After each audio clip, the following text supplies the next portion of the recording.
हिंदी भाषा BA second year खंड ख पाठ है कार्यालयीन भाषा और उसके विविध रूप। प्रश्न 5 भाषा के विविध रूपों का विश्लेषण कीजिए। तो चलिए शुरू करते हैं। उत्तर इतिहास के आधार पर भाषा के दो रूप हैं, मूल भाषा तथा उससे विकसित भाषा, जैसे संस्कृत मूल भाषा तथा हिंदी विकसित भाषा। प्रयोग के आधार पर भाषा के निम्नांकित प्रमुख रूप हैं, 1 बोली, 2 विभाषा, 3 मातृभाषा, 4 राष्ट्रभाषा, 5 राजभाषा तथा निर्माण के आधार पर कृत्रिम भाषा आदि। 1 बोली। अर्थ स्थानीय भाषा को बोली कहते हैं। सामान्यतः इसका अस्तित्व मौखिक होता है। इसका प्रयोग घरेलू संपर्क के लिए होता है। इसका प्रयोग करते समय भावों को प्रकट करने के लिए विविध भाव भंगिमाओं की सहायता ली जाती है।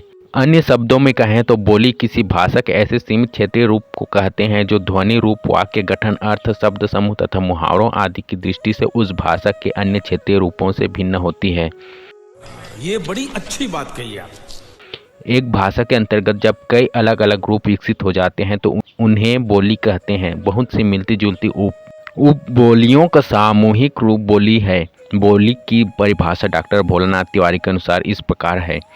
बोली किसी भाषा के एक ऐसे सीमित क्षेत्रीय रूप को कहते हैं जो ध्वनि, रूप, वाक्य गठन, अर्थ, शब्द समूह तथा मुहावरे आदि की दृष्टि से उस भाषा के परिनिष्ठित तथा अन्य क्षेत्रीय रूप से भिन्न होता है, किंतु इतना भिन्न नहीं कि अन्य रूपों के बोलने वाले उसे समझ न सके। साथ ही जिसके अपने क्षेत्र में कहीं भी बोलने वालों के उच्चारण, रूप, रचना, वाक्य गठन, अर्थ, शब्द समूह तथा मुहावरों आदि में कोई बहुत स्पष्ट और महत्वपूर्ण भिन्नता नहीं होती। नहीं। बोली की मुख्य विशेषताएं: 1 इसका क्षेत्र सीमित होता है। 2 बोली का साहित्य नहीं मिलता है। 3 यह स्थानीय और घरेलू होती है। 4 इसका रूप साहित्यिक नहीं होता है। 5 इसकी शब्दावली सीमित होती है। 6 इसमें भाषा के सहायक तत्व बहुत मिलते हैं। बोलियों का विकास एक स्वाभाविक गुण है। बोलियां ही विकसित होकर विभाषा, भाषा, राष्ट्रभाषा का रूप प्राप्त कर सकती हैं। हिंदी की बोलियां। हिंदी एक विस्तृत क्षेत्र की भाषा है। इसके अंतर्गत निम्नलिखित बोलियां आती हैं। पश्चिमी हिंदी, इसके अंतर्गत 1 कन्नौजी, 2 बंगरू, 3 बुंदेली, 4 खड़ी बोली और 5 ब्रज, ये 5 बोलियां हैं। पूर्वी हिंदी, इसके अंतर्गत 1 बघेली, 2 अवधी और 3 छत्तीसगढ़ी आती हैं। बिहारी हिंदी, इसके अंतर्गत 1 मैथिली, 2 मगही और 3 भोजपुरी आती हैं। राजस्थानी, इसके अंतर्गत 1 मारवाड़ी, 2 जयपुरी, 3 मेवाती, मालवी, 4 निमाड़ी आदि आती हैं। जोर जोर से बोल के लोगों को स्कीमें बता दे। भाषा और बोली में अंतर: 1 भाषा व्यापक क्षेत्र में बोली जाती है और बोली सीमित क्षेत्र में बोली जाती है। 2 भाषा में साहित्य अधिक पाया जाता है किंतु बोली में प्रायः नहीं पाया जाता। 3 एक भाषा की कई बोलियां होती हैं। 4 भाषा का प्रयोग राज कार्य में भी होता है जबकि बोली का प्रयोग स्थानीय बोलचाल में होता है। 5 भाषा का व्याकरण होता है और उसका रूप परिष्कृत होता है, बोली में इसका अभाव रहता है। 6 बोली ही विकसित होकर भाषा बनती है, जो आज भाषा है वह कभी बोली थी। 2 विभाषा। बोली का कुछ अधिक विकसित वह रूप जिसमें साहित्य आदि रच जाने लगता है उसे विभाषा कहते हैं, जैसे ब्रज और अवधी।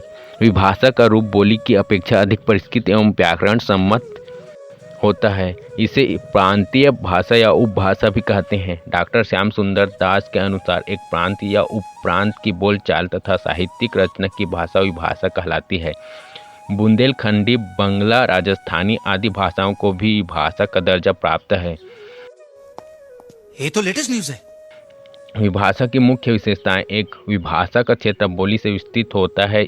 2 यह एक प्रदेश की भाषा होती है। 3 विभाषा अपने क्षेत्र की मुख्य भाषा होती है। 4 यह बोलचाल और साहित्य दोनों की भाषा होती है। बोलियां विकसित होकर विभाषा का स्वरूप प्राप्त कर लेती हैं, वहीं भाषा कुछ कारणों से विभाषा का रूप प्राप्त कर लेती हैं।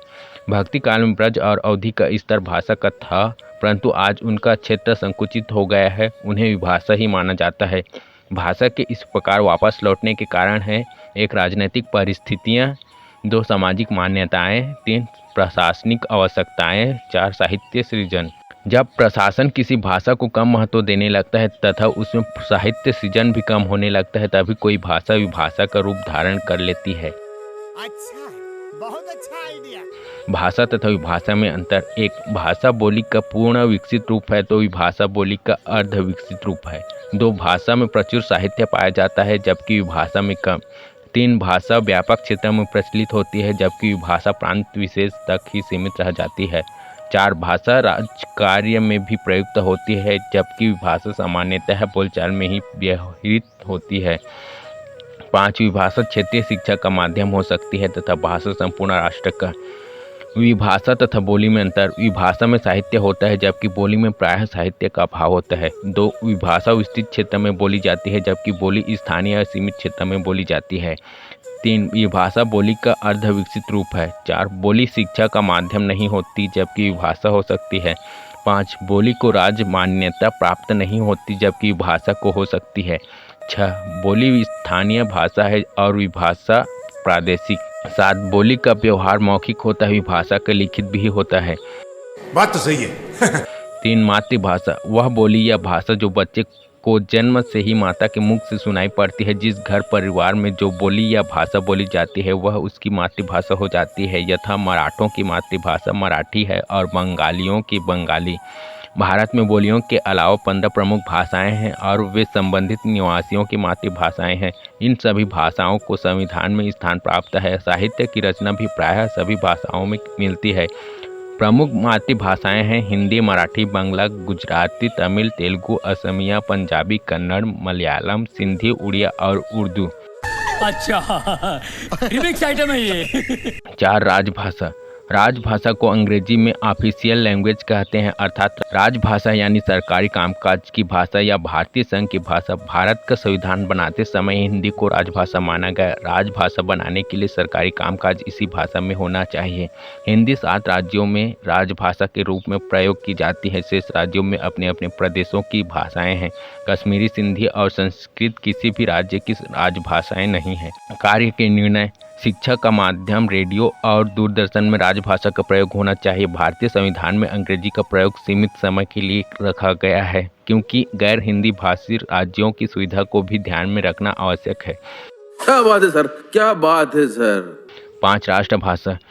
जब कोई भाषा इतना महत्व प्राप्त कर लेती है कि उसका प्रयोग पूरे राष्ट्र या अन्य भाषाई क्षेत्रों में भी सार्वजनिक रूप से होने लगता है तो वह राष्ट्रभाषा बन जाती है। अंग्रेजी में इसे नेशनल लैंग्वेज कहते हैं। इसे टकसाली भाषा भी कहा जाता है। इसे शासन के द्वारा संरक्षण प्राप्त होता है। इस कारण राष्ट्रभाषा का विकास तेजी से होता है। भारत में हिंदी को राष्ट्रभाषा का सम्मान प्राप्त है। राष्ट्रभाषा की विशेषताएं। इसकी मुख्य विशेषताएं निम्नलिखित हैं। 1 प्रत्येक राष्ट्र की एक सर्वसम्मत राष्ट्रभाषा होती है। 2 प्रशासनिक कामों में उपयोग होने के कारण यह राजभाषा भी होती है। 3 राष्ट्रभाषा राष्ट्र की संस्कृति, इतिहास और साहित्य की प्रेरणा होती है। 4 यह राष्ट्र की संपर्क भाषा होती है और जनजीवन को प्रभावित करती है। 5 इसका अपना साहित्य होता है। 6 इससे राजनैतिक संरक्षण प्राप्त होता है। 7 देश की भिन्न भाषाओं से इसका संबंध होता है। 8 यह शिष्ट, परिमार्जित तथा व्याकरण सम्मत होती है। 10 यह शिक्षा, प्रशासन और जनसंपर्क की निर्विवाद भाषा होती है। 11 राष्ट्रभाषा पूर्ण विकसित भाषा होती है। क्या बात, ये बात है। अरे सर क्या बात है। राष्ट्रभाषा तथा राजभाषा में अंतर। 1 संविधान द्वारा स्वीकृत पूरे राष्ट्र की संपर्क भाषा को राष्ट्रभाषा कहते हैं जबकि राजभाषा उसे कहते हैं जो सरकारी कामकाज में प्रचलित होती है। 2 कुछ राज्यों में राष्ट्रभाषा हिंदी ही राजभाषा है तो कुछ राज्यों में अंग्रेजी। बंगाल में बंगला राजभाषा है। यहाँ शिक्षा का माध्यम भी यही है। 3 राष्ट्रभाषा का प्रशासनिक उपयोग भी राजभाषा से अधिक होता है। राजभाषा किसी एक या अधिक राज्य तक ही सीमित रहती है जबकि राष्ट्रभाषा का कार्यक्षेत्र संपूर्ण राष्ट्र हो जाता है। 4 संविधान द्वारा स्वीकृत होने के कारण राजभाषा के सम्मान और विकास पर अपेक्षाकृत अधिक ध्यान दिया जाता है। क्यों हिला डाला ना। प्रश्न 6 प्रतिवेदन किसे कहते हैं तथा वे कितने प्रकार के होते हैं, उदाहरण से समझाइए। उत्तर प्रतिवेदन उन विवरणों को कहा जाता है जो किसी घटना या व्यक्ति के क्रियाकलापों के सूक्ष्म निरीक्षण के पश्चात तैयार किए जाते हैं। ये प्रतिवेदन इस घटनाओं और व्यक्तियों के क्रियाकलापों की यथार्थ स्थिति प्रकट करते हैं और उनकी उपयोगिता का परीक्षण भी करते हैं।